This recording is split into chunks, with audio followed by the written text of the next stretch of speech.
تمسك بحبل الله واتبع الهدى ولا تك بدعيا لعلك تفلح ورن بكتاب الله والسنن التي أتت عن رسول الله تنجو وتربح. إن الحمد لله نحمده ونستعينه ونستغفره ونعوذ بالله من شرور أنفسنا ومن سيئات أعمالنا. من يهده الله فلا مضل له ومن يضلل فلا هادي له، واشهد أن لا إله إلا الله وحده لا شريك له، واشهد أن محمدا عبده ورسوله صلى الله عليه وسلم. يا أيها الذين آمنوا اتقوا الله حق تقاته ولا تموتن إلا وأنتم مسلمون. يا أيها الناس اتقوا ربكم الذي خلقكم من نفس واحدة وخلق منها زوجها وبث منهما رجالا كثيرا ونساء، واتقوا الله الذي تساءلون به والأرحام إن الله كان عليكم رقيبا. يا أيها الذين آمنوا اتقوا الله وقولوا قولا سديدا يصلح لكم أعمالكم ويغفر لكم ذنوبكم، ومن يطع الله ورسوله فقد فاز فوزا عظيما. أما بعد، فإن أحسن الحديث كتاب الله، وخير الهدي هدي محمد صلى الله عليه وسلم، وشر الأمور محدثاتها، وكل محدثة بدعة، وكل بدعة ضلالة، وكل ضلالة في النار. Nous continuons donc l'explication des trois principes fondamentaux, et ceci est le 21e cours. Nous sommes arrivés donc à la deuxième partie de l'attestation de foi, Ashhadu anna Muhammadan abduhu wa rasuluh, ou Ashhadu anna Muhammadan abdullahi wa rasuluh. J'atteste que Mohammed est le serviteur d'Allah et son messager. Et sachez que ce pilier, ou plutôt cette phrase, Ashhadu anna Muhammadan abdullahi wa rasuluh, elle est basée sur deux piliers. Elle est basée sur deux piliers. Le premier consiste dans la parole Ashhadu anna Muhammadan abdullah. J'atteste que Mohammed est le serviteur d'Allah. À savoir que c'est son adorateur. C'est-à-dire que Mohammed est l'adorateur d'Allah Tabarak wa Ta'ala, le meilleur des adorateurs et des serviteurs d'Allah Tabarak wa Ta'ala. Et qu'il n'a donc aucune part de la seigneurie, qu'il n'organise pas la création, ne distribue pas la subsistance et ne détient à lui ni la puissance de donner la vie, ni la mort, ni le profit, ni le dommage, et qu'il ne connaît pas l'invisible. Allah Tabarak wa Ta'ala dit dans le premier verset de Surat Al-Kahf, Alhamdulillahi alladhi anzala ala abdihi al-kitaba wa lam yaj'al lahu iwaja. En sens de la traduction, louange à Allah qui a fait descendre sur son serviteur. Ce qui est voulu, bien sûr, c'est Mohammed sallallahu alayhi wa sallam, le livre. Il n'y a point introduit de virtuosité. Donc, le prophète sallallahu alayhi wa sallam est le serviteur d'Allah Ta'ala. Allah Ta'ala dit aussi قل لا أملك لنفسي نفعا ولا ضرا إلا ما شاء الله ولو كنت أعلم الغيب لاستكثرت من الخير وما مسني السوء إن أنا إلا نذير وبشير لقوم يؤمنون. Donc ça c'est le verset dans la sourate Al-A'raf, le verset 188. Allah Ta'ala dit, ordonne à son serviteur, prophète, de dire, dis, je ne détiens pour moi-même ni profit ni dommage, sauf ce que Allah veut. Et si je connaissais l'invisible, j'aurais eu des biens en abondance, et aucun mal ne m'aurait touché. Ceci car le prophète sallallahu alayhi wa sallam, dans de grandes périodes de sa vie, il a vécu pauvre, c'est-à-dire il n'avait pas beaucoup de biens.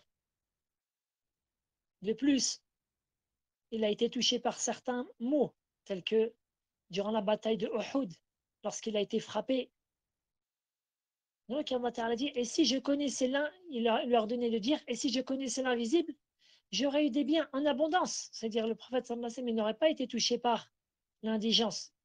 Et aucun mal ne m'aurait touché. Ceci montre donc que le prophète sallallahu alayhi wa sallam ne connaît pas l'invisible. Comme le Très-Haut dit, قل لا يعلم من في السماوات والأرض الغيب إلا الله. Les personnes parmi ceux qui sont dans les cieux et la terre connaissent l'invisible, si ce n'est Allah. Ensuite, Allah Ta'ala ordonne au prophète sallallahu alayhi wa sallam de dire, je ne suis pour les gens qui croient qu'un avertisseur et un annonciateur. Et enfin, le verset dans Surat al-Jinn, قوله تعالى قل إني لا أملك لكم ضرا ولا رشدا قل إني لن يجيرني من الله أحد ولن أجد من دونه ملتحدا. C'est le verset 22-23. Sens de la traduction dit, je ne possède aucun moyen pour vous faire du mal, ni pour vous mettre sur le droit chemin, en dehors bien sûr de la volonté d'Allah Tabaraka Ta'ala, car c'est Allah Ta'ala qui accorde la guidée à qui il veut. Et le prophète sallallahu alayhi wa sallam est celui qui, c'est-à-dire qui enseigne de manière explicite les choses. Allah Ta'ala guide qui il veut. Ensuite, Allah Ta'ala dit, vraiment personne ne saura me protéger contre Allah, et jamais je ne trouverai de refuge en dehors de lui. Donc lui-même, le prophète sallallahu alayhi wa sallam, il est sous la volonté d'Allah Tabaraka Ta'ala. De même, donc fin de la notation du verset, de même qu'étant donné que notre prophète sallallahu alayhi wa sallam est le serviteur d'Allah, comme j'ai dit, le meilleur serviteur d'Allah, cela signifie qu'il n'a pas le droit, il n'a pas la légitimité d'être adoré. Car la règle veut que al-abid la yu'bad, c'est-à-dire le serviteur n'a pas le droit d'être adoré, mais d'être adoré le Seigneur de toutes choses. Allah Tabaraka Ta'ala est allé la voie vers laquelle notre prophète sallallahu alayhi wa sallam a appelé durant toute sa prédication et sa prophétie. Allah Tabaraka Ta'ala dit dans Surat Al-An'am, le verset 71 et 72. Donc c'est un long verset. قل أندعو من دون الله ما لا ينفعنا ولا يضرنا ونرد على أعقابنا بعد إذ هدانا الله كالذي استهوته الشياطين في الأرض حيرانا له أصحاب يدعونه إلى الهدى ائتنا قل إن هدى الله هو الهدى أمرنا لنسلم لرب العالمين وأن أقيموا الصلاة واتقوه وهو الذي إليه تحشرون. Dit, invoquerons-nous au lieu d'Allah ce qui ne peut nous profiter ni nous nuire, c'est-à-dire c'est ce qu'on appelle istifham ou inkari.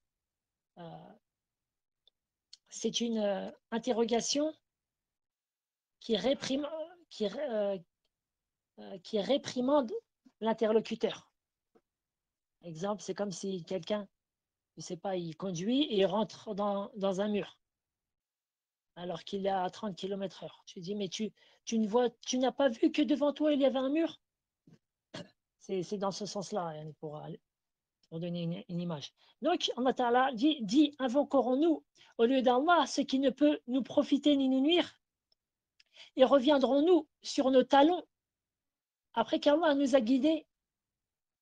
C'est-à-dire, est-ce qu'on va se détourner du tawhid après qu'Allah Ta'ala nous a guidés vers celui-ci pour revenir vers l'invocation et l'adoration d'autres qu'Allah? Ensuite, Allah Ta'ala nous donne un exemple. Comme quelqu'un que les diables ont séduit et qui erre perplexe sur la terre, bien que des amis l'appellent vers le droit chemin en disant viens à nous. Ensuite, Allah Ta'ala dit le vrai chemin, c'est le chemin d'Allah. Et il nous a été commandé de nous soumettre au Seigneur de l'univers et d'accomplir la prière et de le craindre. C'est vers lui que vous serez rassemblés. Donc, fin de la lecture du sens du verset. Et donc, ce premier pilier-là, il répond à tous ceux qui ont exagéré sur le prophète sallallahu alayhi wa sallam et lui ont attribué euh, des, des choses qui sont spécifiques à Allah tabaraka wa ta'ala. Que ce soit euh, ceux qui ont prétendu que le prophète sallallahu alayhi wa sallam connaît l'invisible ou ceux qui prétendent carrément que le prophète ou des gens moindres que lui, tels que des gens pieux, ils organisent et dirigent l'univers, ou ceux encore qui, qui vouent certains actes d'adoration pour le prophète sallallahu alayhi wa sallam en l'invoquant ou en lui demandant l'intercession le jour de la résurrection. Tout ceci est strictement interdit et tout ceci fait partie du shirk billah, du polythéisme de l'association. La chose qui est légiférée et qu'on ne cesse de répéter, c'est le fait de demander à Allah tabaraka wa ta'ala, on demande à Allah que son prophète intercède pour nous le jour de la résurrection. Car dans ce cas-là, on a invoqué Allah tabaraka wa ta'ala. Maintenant, le deuxième pilier de cette attestation de foi, à savoir وَأَشْهَدُ أَنَّ مُحَمَّدًا رَسُولُ اللَّهِ, le fait d'attester que Mohammed est le messager d'Allah. Il est donc obligé d'accepter avec un cœur ouvert, plein de joie, tout ce qui a été enseigné par notre prophète sallallahu alayhi wa sallam. Car ce qu'il a enseigné n'est que la révélation divine. C'est la révélation d'Allah tabaraka wa ta'ala.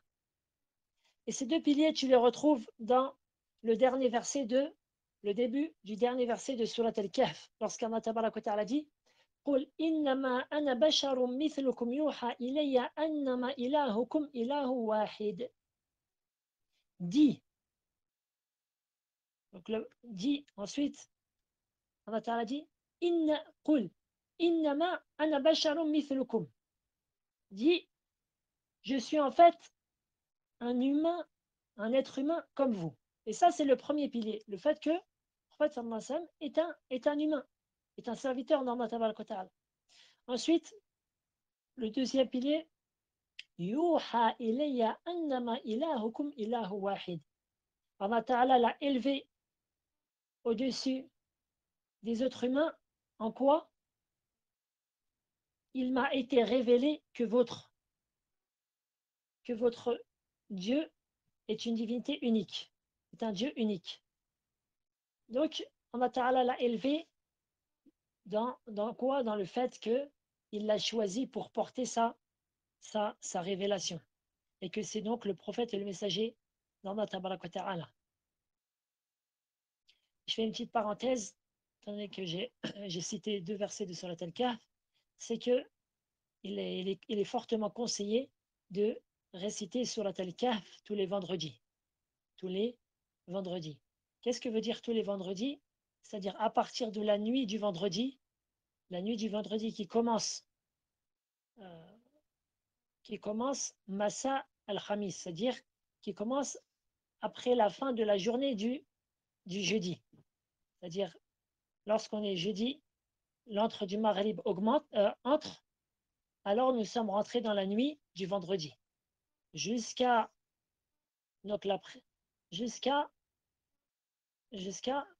l'autre Maghrib, c'est-à-dire toute la nuit du vendredi, puis la journée du vendredi, qui était cette journée-ci, jusqu'à le Maghrib de la journée du vendredi.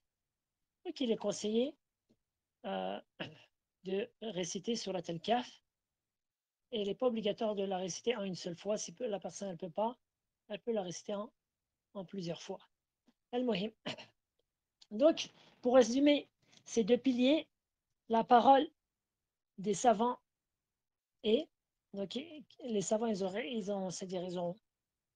ont résumé en disant sur le prophète sallallahu alayhi wa sallam huwa abdun la yu'bad wa rasulun la yukazzab.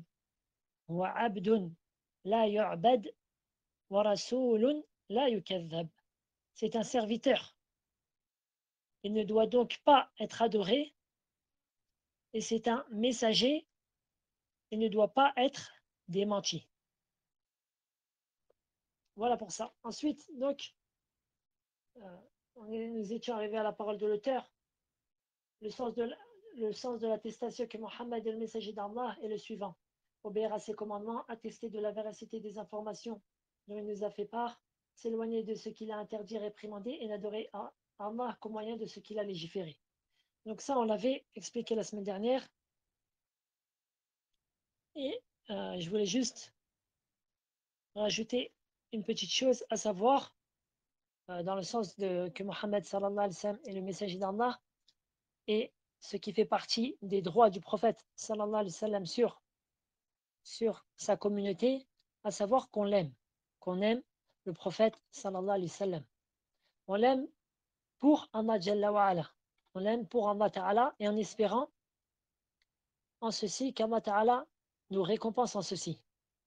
On l'aime car Allah nous a ordonné de l'aimer et car c'est lui le prophète sallallahu alayhi wa sallam qui a été choisi par Allah d'entre l'humanité entière pour porter la dernière révélation divine, c'est-à-dire le dernier livre qui a été révélé et la dernière législation. Le dernier livre, donc le Coran majestueux. Et c'est lui qu'Allah Ta'ala a envoyé vers l'ensemble des djinns et des hommes. C'est lui qui a déployé toute sa force et son énergie, sallallahu alayhi wa sallam, son temps et son argent, afin de réaliser l'adoration d'Allah seul et de propager la parole d'Allah et sa religion, de sorte qu'elle nous est parvenue claire de jour comme de nuit. La yazir anha illa halik ne peut s'en dévier qu'une personne vouée à la perdition. Ainsi, il est dans notre devoir d'aimer le prophète sallallahu alayhi wa sallam d'un grand amour et de le citer en bien. De le citer en bien. Le prophète sallallahu alayhi wa sallam a dit, comme l'a rapporté Al-Bukhari et Muslim, d'après Anas radiallahu anhu, qu'il a dit, sallallahu alayhi wa sallam, La yu'minu ahadukum hatta akuna habba ilayhi min walidihi wa waladihi wa nasi ajma'in.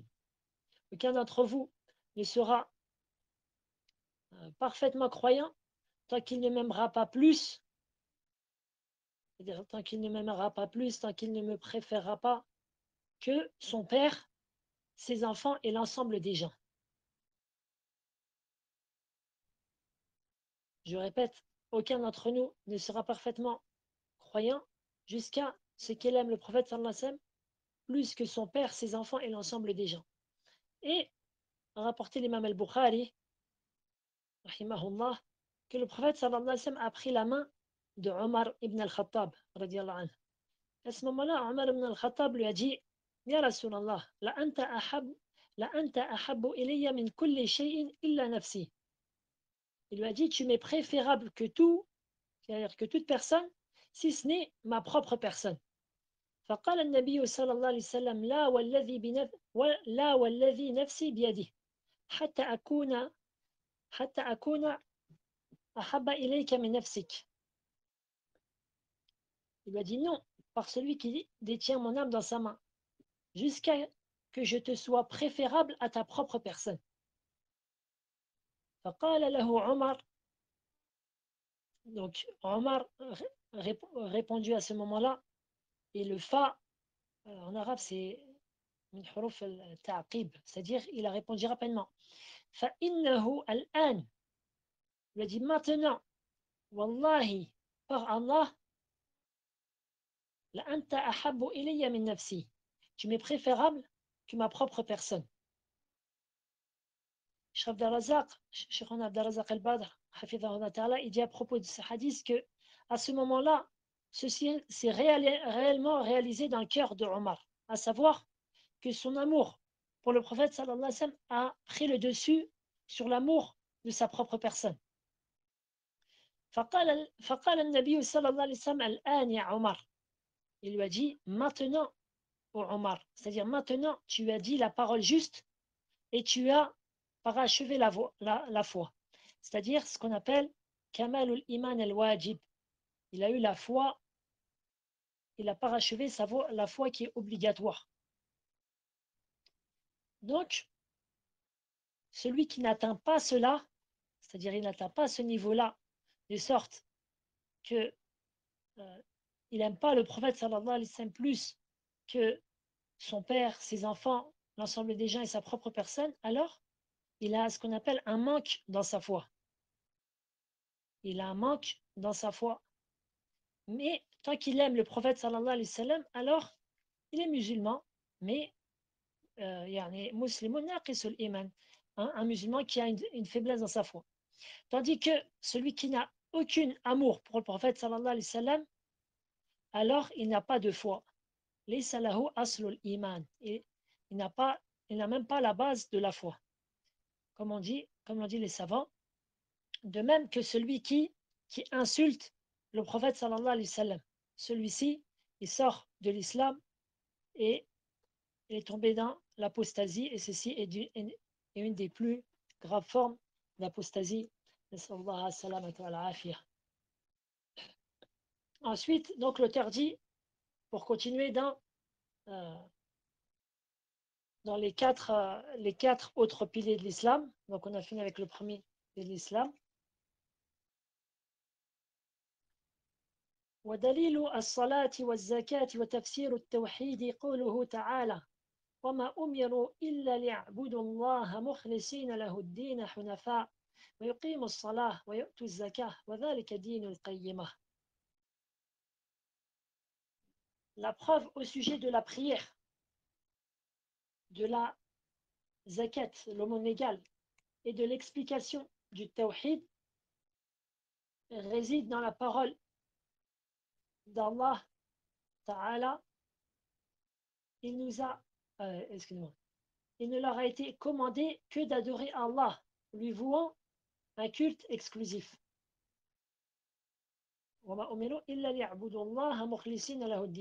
Donc ça revient à l'explication du tawhid. Qu'est-ce que le tawhid? C'est le fait, de manière abrégée, d'adorer Allah en lui vouant un culte exclusif. Ensuite, d'accomplir la prière et d'acquitter la zakat. Voilà la religion de droiture. Ensuite, donc, ça c'est la preuve du deuxième et du troisième pilier de l'islam, à savoir le deuxième, l'accomplissement de la prière, troisième, le fait de donner la zakat. Ensuite, l'auteur dit وَدَلِيلُ الصِّيَامِ قُلُهُ تَعَالَى يَا أَيُّهَا الَّذِينَ آمَنُوا كُتِبَ عَلَيْكُمُ الصِّيَامُ كَمَا كُتِبَ عَلَى الَّذِينَ مِنْ قَبْلِكُمْ لَعَلَّكُمْ تَتَّقُونَ. La preuve au sujet du jeûne réside dans la parole du Très-Haut. Ô vous les croyants, on vous a prescrit le jeûne comme on l'a prescrit à ceux à qui, comme on l'a prescrit à ceux qui vous ont précédés. Ainsi atteindrez-vous la piété. Ensuite, donc ça c'est le verset dans Surat al-Baqarah, le verset 183. Ensuite, après, Allah Ta'ala dit Shahru Ramadan alladhi unzila fihi al-Qur'an. Donc, le jeûne qui est prescrit, c'est celui du mois du Ramadan, c'est-à-dire le mois où a été révélé le Coran. Donc ça, c'est la preuve du quatrième pilier de l'islam, à savoir le jeûne du mois du Ramadan. Lorsqu'Allah Ta'ala dit, ô vous les croyants, on vous a prescrit le jeûne comme on l'a prescrit à ceux qui vous ont précédés, c'est-à-dire que le jeûne, ce n'est pas quelque chose de nouveau que le prophète sallallahu alayhi wa sallam a inventé, ou c'est pas une chose, c'est la première fois que l'ordre du jeûne a été révélé sur un des prophètes. Non. Les prophètes, eux aussi, ont jeûné, et il leur a été ordonné à eux, à leur peuple, de jeûner. Enfin, l'auteur dit وَدَلِيلُ الْحَجِّ قُولُهُ تَعَالَى وَلِلَّهِ عَلَى النَّاسِ حِجُّ الْبَيْتِ مَنِ اسْتَطَاعَ إِلَيْهِ سَبِيلًا وَمَنْ كَفَرَ فَإِنَّ اللَّهَ غَنِيٌّ عَنِ الْعَالَمِينَ. La preuve au sujet du pèlerinage, donc qui est le cinquième pilier de l'islam, se trouve dans la parole d'Allah Ta'ala la parole d'Allah Ta'ala, et c'est un devoir envers Allah pour les gens qui en ont les moyens d'effectuer le pèlerinage à, à la maison. Et quiconque ne croit pas, Allah se passe largement des mondes. Donc voilà pour, la preuve des 5 piliers de l'islam. Et j'en dirai pas plus, étant donné que les quatre piliers de l'islam qu'on vient de citer, leur détail vient dans les livres lorsqu'on étudiera, Inch'Allah, le fiqh, la jurisprudence. Et certains cours qu'on avait déjà pu disposer, alhamdulillah, on continuera bi'idhnillah. Taïb. L'auteur dit ensuite al-martabatu al-thaniya, al-iman. Donc on a vu que, donc, pour traduire, le deuxième degré est la foi. On a vu que la religion, elle a 3 degrés. On a vu le premier qui est l'islam, et le deuxième, donc, c'est al-iman, la foi. L'auteur dit وهو بضع وسبعون شعبة فأعلاها قول لا إله إلا الله وأدناها إماطة الأذى عن الطريق والحياء شعبة من الإيمان.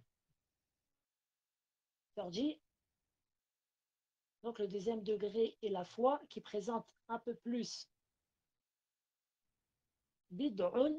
Bid'un, c'est un chiffre entre 3 et 9 en langue arabe. Donc, ils ont traduit par un peu plus de 70 branches, dont la plus élevée est le fait de dire La ilaha illallah. Donc, il n'y a point de divinité en droit d'être adoré si ce n'est Allah. وَأَدْنَاهَا إِمَاطَةُ الْأَذَى عَنِ الطَّرِيقِ. Et la plus basse, c'est-à-dire la plus basse branche de la foi, c'est le fait d'ôter de la route un objet gênant. Et la pudeur est une des branches de la foi. Ce que vient de dire l'auteur, c'est directement tiré du hadith qu'a rapporté le Bukhari et Muslim, Ibn Hibban et d'autres. Ce sont des versions qui sont très proches les unes des autres. D'après Abi Huraira, que le prophète sallallahu alayhi wa sallam dit Al-imanu bid'un wa sab'una shu'bah. Donc la foi est 70 et quelques branches. Fa'afdaluha, sa meilleure branche, c'est la parole La ilaha illallah. Wa adnaha, la plus basse, c'est ôter de la route un objet qui gêne. Et wal haya'u shu'batun min al-iman. Et la pudeur est une des branches de la foi. Sachez, rahmatullahi alaykum, que les gens de la sunna et du groupe Ahl Sunna wal Jama'a ont pris de ce hadith et de nombreuses preuves du Coran et de la sunna que la foi se regroupe en 5 nounettes, à savoir i'tiqad bil janan wa nutqun bil lisan wa amalun bil arkan yazid bi ta'ati ar-rahman wa yanqus bi ta'ati ash-shaytan. 5 phrases. Même si la 5e, tu peux dire wa yanqus bil isyan. Tu peux soit dire ça. Je répète, i'tiqadun bil janan, à savoir, qu'est-ce que la foi? Ce sont des croyances du cœur. Al-Janan, c'est le cœur. Wa nutqun bil lisan, des paroles de la langue. Wa amalun bil arkan, des actes du corps. Ou plutôt des actes des membres du corps. Yazid bi ta'ati ar-Rahman, qui augmente par l'obéissance de Rahman, c'est-à-dire du tout miséricordieux d'Allah, et qui diminue la foi par quoi? Par l'obéissance du diable. Ou soit tu dis il diminue par la désobéissance d'Allah. Donc l'obéissance d'Allah augmente la foi et la désobéissance d'Allah diminue la foi. Comment ceci est prouvé à travers ce hadith-là. C'est-à-dire les trois premières choses que je viens de dire sont prouvées par ce hadith-là. Et même en réalité le reste pour celui euh, qui comprend bien. Donc le prophète sallallahu alayhi wa sallam me dit que la foi est 70 et quelques branches. Donc on comprend que chez les gens de la sunna, la foi c'est comme un arbre, d'accord, qui a des branches. C'est pas une chose compacte, soit tu l'as entière, soit tu la perds entièrement. Non, c'est un arbre qui a, c'est comme un arbre qui a des branches, d'accord. L'imam Sheikh As-Sa'di, il a un livre qui s'appelle Shajaratul Iman. Shajaratul Iman, c'est-à-dire l'arbre de la foi. Et Al-Bayhaqi, il a un livre qui fait 20 volumes, Shu'batul Iman, c'est-à-dire les branches de la foi. Bref, donc, ce n'est pas, c'est-à-dire un bloc, soit tu l'as, soit tu l'as pas, mais plutôt, euh, c'est comme un arbre qui a des branches. Et donc, dans cet arbre-là, tout n'est pas sur un piédestal, tout n'a pas la même valeur. فأفضلها قول لا إله إلا الله. La meilleure, c'est-à-dire de ces branches, la plus importante, la plus haute, c'est la parole La ilaha illallah. Et donc, on comprend que dans la foi entre les paroles, de plus, lorsque on dit La ilaha illallah, on doit y croire. Sinon, il n'y aurait pas de différence entre nous et les munafiqin, les hypocrites. Donc, on comprend que dans la foi, entre les croyances. Ensuite, le prophète sallallahu alayhi wa sallam dit Wa adnaha. Et la plus basse, c'est le fait d'ôter de la route un objet qui gêne. Donc on comprend que tout n'a pas la même tout n'a pas tout n'a pas le même degré d'importance. La plus basse, c'est quoi? C'est le fait d'ôter un objet gênant. Et ça, c'est quoi? C'est un acte du corps. Donc on comprend que entre dans la foi les actes du corps. Ensuite, le prophète sallallahu alayhi wa sallam dit Wal haya'u shu'batun min al-iman. Et la pudeur est une branche de la foi. Et la pudeur, à la base, c'est un acte du cœur. C'est un acte du cœur. Et c'est un acte du cœur donc qui ensuite ses fruits qui a ses fruits dans des actes apparents. Tel que quelqu'un qui a de la pudeur, il va tout faire pour cacher sa aura, ses parties intimes. Que ce soit un homme ou que ce soit une femme. D'accord? Donc voilà en quoi, c'est-à-dire ce hadith-là, euh, il prouve que la foi, elle regroupe des croyances du cœur, des paroles de la langue et des actes du corps. Et étant donné que les gens, ils ne sont pas tous sur le même degré de ce qui a été cité, car il y a des gens, par exemple, qui à chaque fois qui va passer vers un objet qui gêne, il va le pousser de son chemin. D'autres personnes, d'autres musulmans, ils vont faire ça de temps en temps et de temps en temps non. Et d'autres personnes, ils ne vont jamais le faire. Donc, tu vois que les gens, ils ne sont pas sur le même piédestal dans la foi. Même chose pour la pudeur. Il y a des gens qui ont une forte pudeur envers Allah tabaraka ta'ala, pudeur envers les gens. Une femme, tu vas voir qui a de la pudeur, elle va se voiler complètement. D'autres, elle va juste, elle va juste mettre un petit châle sur ses cheveux. D'autres, elle va rien, elle va, elle va même pas porter le hijab. De plus, la pudeur dans les paroles. Des gens qui ont, certains musulmans, ils ont des paroles obscènes, d'autres non. Donc tu vois que les gens, ils sont pas sur sur le même piédestal. Certains croyants ont une foi qui est plus grande que d'autres, et celle-ci augmente et diminue selon l'obéissance d'Allah et sa désobéissance. Et dans le livre d'Allah Ta'ala se trouvent 6 versets clairs et explicites quant au fait que la foi augmente.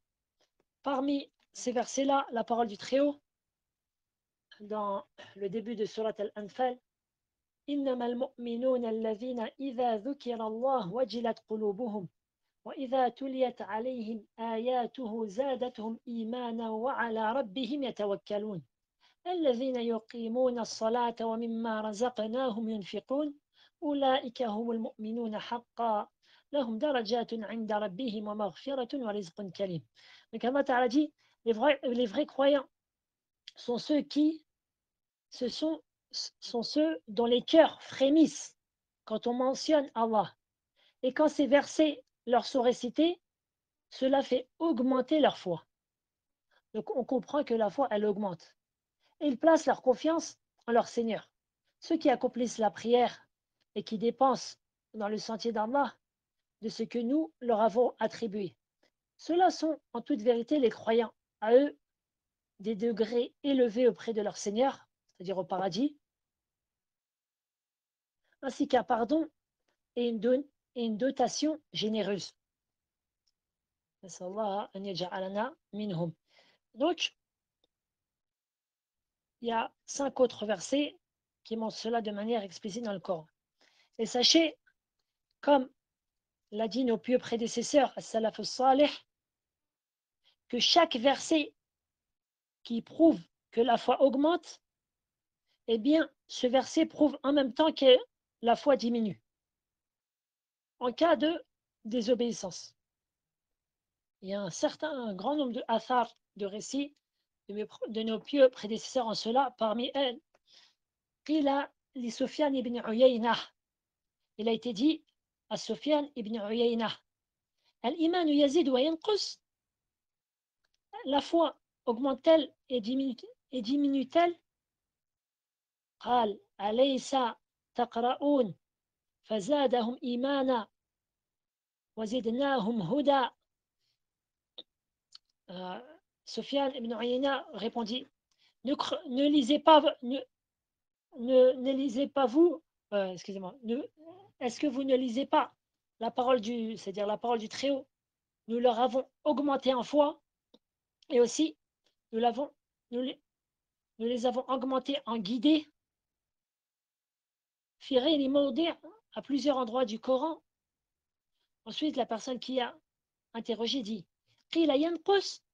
il dit, et il diminue, c'est-à-dire la foi diminue.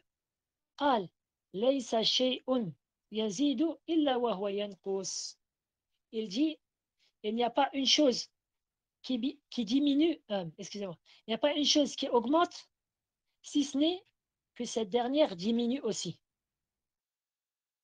Et ça, comme j'ai dit, ce sens-là, on le trouve dans la parole de l'imam Ahmed, dans Ibn Hajar, dans le Fath, etc., dans beaucoup de paroles. Qu'est-ce que cela signifie? C'est que toute chose qui augmente, eh bien forcément, elle diminue. Donc lorsqu'Allah Ta'ala a cité que la foi augmentée, c'est que celle-ci, elle diminue.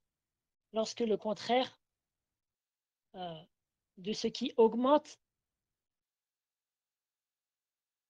a lieu chez les serviteurs. C'est-à-dire, la foi, elle va augmenter par quoi? Par l'obéissance d'Allah. Eh bien, si le serviteur tombe dans la désobéissance d'Allah, eh bien, sa foi diminue.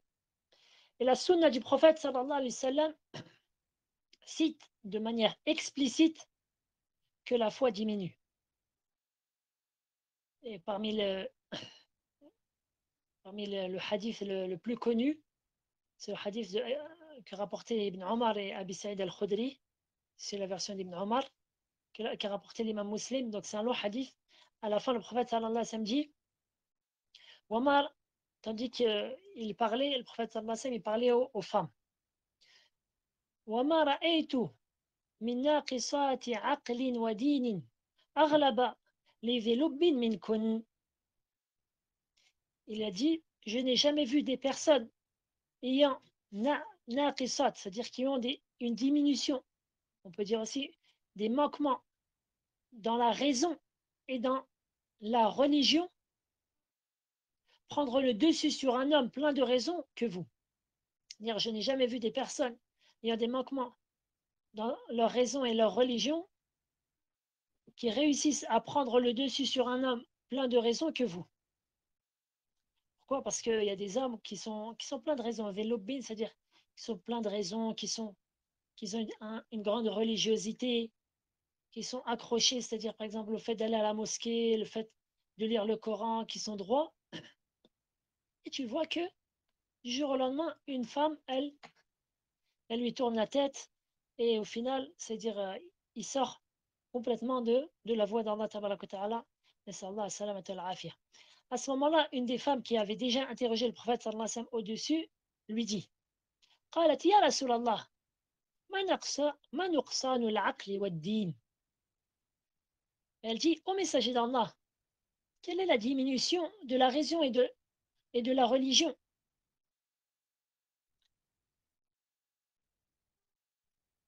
Et cette femme-là, c'est-à-dire elle a interrogé سؤال تفقه ليست سؤال تعنت. De même, lorsqu'on interroge les savants, il faut interroger سؤال تفقه, non pas سؤال تعنت, c'est-à-dire une question afin d'obtenir plus de compréhension de la religion, une meilleure compréhension de la religion, d'être éclairci, d'être d'être éclairci, de mieux comprendre les choses. Non pas soit comme ceux qui posent des questions pour, entre guillemets, pour montrer leur opposition ou leur mécontentement ou leur mépris et autres. Bref. قال قال أما نقصان العقل فشهادة امرأتين تعدل شهادة رجل. Il répondit, tandis que la diminution de la raison, car le témoignage de deux femmes équivaut à celui d'un seul homme.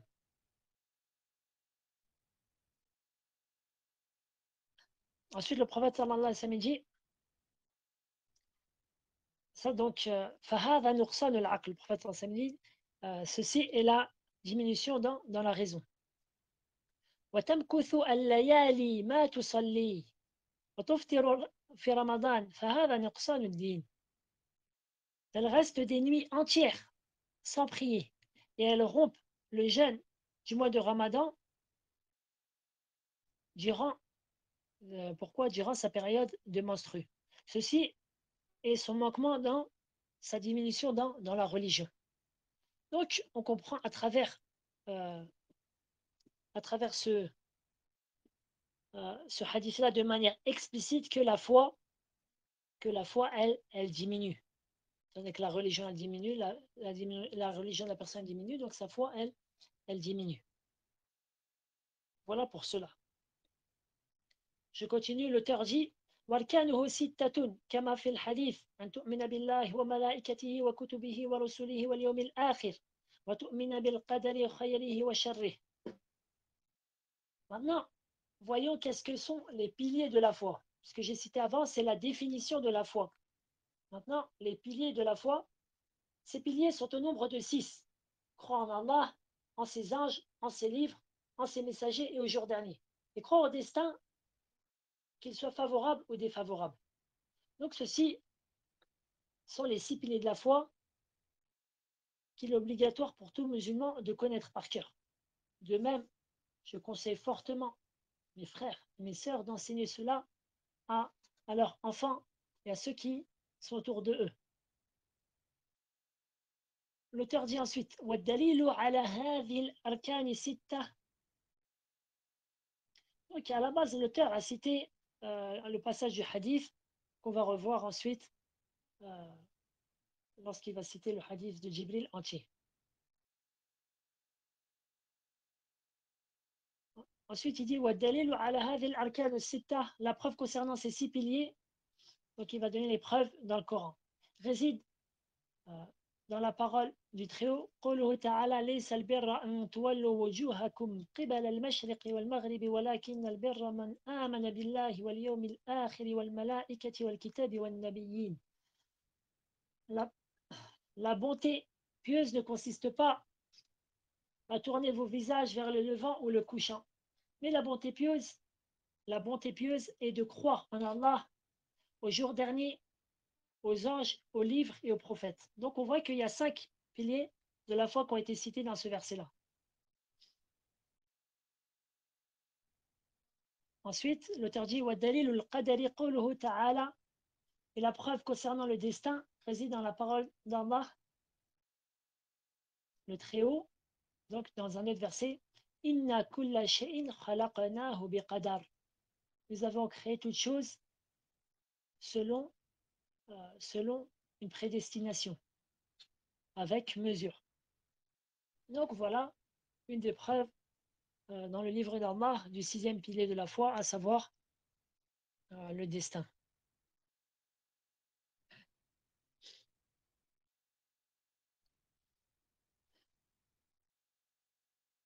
طيب أكتفي بهذا القدر والله أعلى وأعلم صلى الله وسلم على نبينا محمد وعلى آله وصحبه أجمعين سبحان الله وبحمده سبحانك اللهم وبحمدك أشهد أن لا إله إلا أنت أستغفرك وأتوب إليك